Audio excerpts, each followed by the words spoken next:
Well, something to think about is this idea of karma. I very rarely talk about it, but the simplest way to put it, the simplest way to understand it, is just, it's so logical actually, is that everything we think and then do and say is the very process that produces who we become.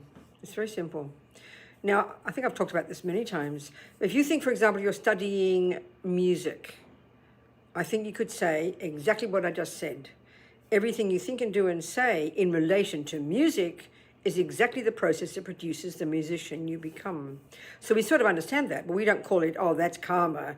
But that's what it means, cause and effect.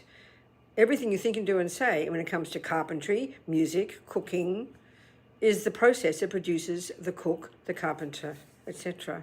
But here, and this is the point in the Buddhist view, everything we think and do and say is what produces our happiness and our suffering.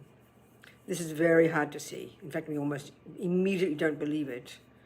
And the basis of this view, from the Buddhist perspective, which we have to look into, which we talk about all the time, is what's going on in our mind. So if we see the unhappy, negative, constricted, I-based, me-based, fear-based, poor me, angry, hurt, resentful, all the painful states of mind, guilt, all of them, they naturally cause me pain and suffering. And are natural. If you have those every day, what kind of person do you think you're becoming? I think it's really clear. It's not a question of guilt or blame. It's just logic, But we don't think this. And then have a look at your positive thoughts, which we can actively have. Training ourselves to rejoice in our own qualities, to see the good, to be kind, to be forgiving, to be loving, to watch our body, watch our speech and make it positive. This process has to bring a positive result in oneself.